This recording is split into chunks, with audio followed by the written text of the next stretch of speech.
What's up, people?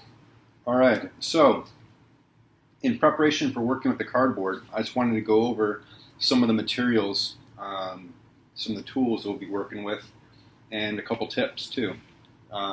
Firstly, it would be great if you had one of these mats, these rubber mats.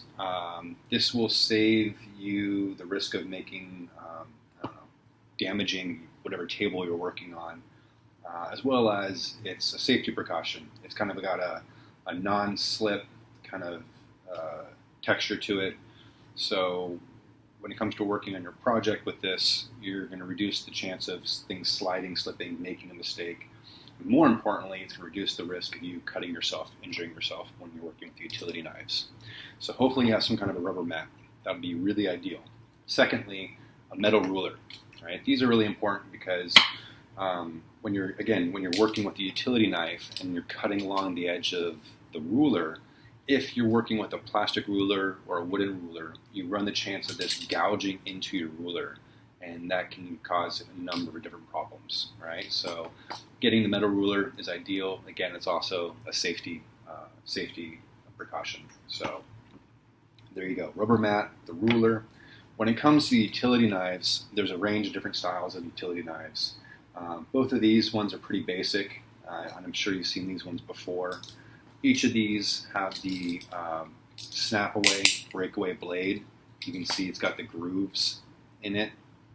I don't know if you can see it so well in the video, but there's these little grooves where you can actually snap off the blade to keep your knife as sharp as possible. That's something that you really want to be aware of. You don't want to be working with dull blades, because that's going to cause problems, really uneven cutting, and potentially it could be, again, a safety hazard. So when it comes to snapping off these blades, it's pretty simple. On the back here, you can see you got this little groove thing going on. All you do is you kind of slide that out and use that to pop off the blade, kind of put it in there, and it should just, boom, just like that. And that goes for this one as well. It's got the groove in the back right here, you can see. And when it comes to disposing of these blades, rather than just throw this right into the trash can, that would be a big no-no. I advise taking a little bit of tape and wrapping the discarded blade into that tape. I got another one over here as well. Throw that one away. And what that does is that reduces the chance of somebody sticking their hand in the trash can unknowingly and grabbing that old discarded blade and possibly cutting themselves. So it's just a good way of preventing that from happening. Okay. When it comes to cutting,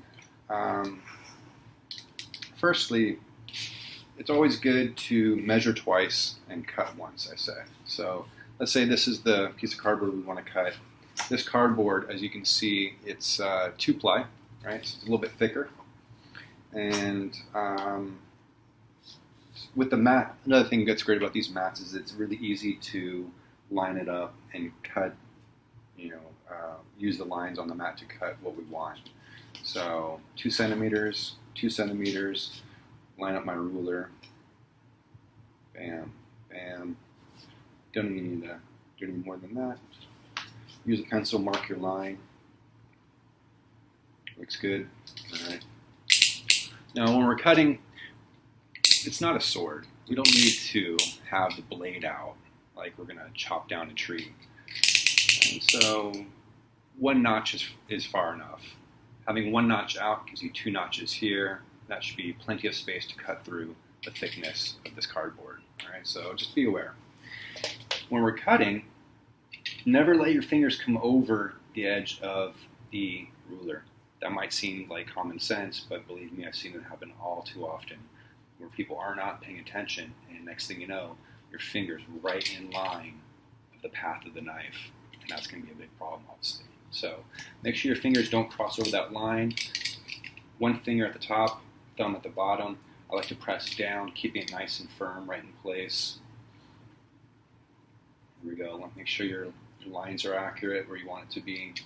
And then rather than trying to cut through with force, I'm going to let the tool do the job, let the blade do the job. One slice, just kind of medium pressure, firm, not trying to cut all the way through. That's kind of just creating a path for my blade to follow for the second cut. And then my third cut, and that'll separate. There we go. Nice clean cut. Perfect. And if you notice the way I'm cutting, I'm not holding this way. I'm not doing something funky with it. I'm not cutting at a weird angle.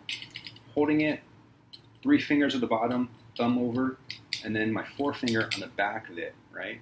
That's giving me nice, clean control.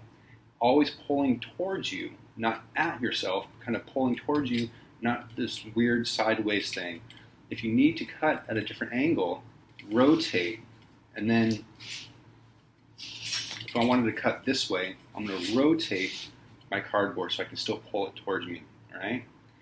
And always be aware just what's around in your immediate area.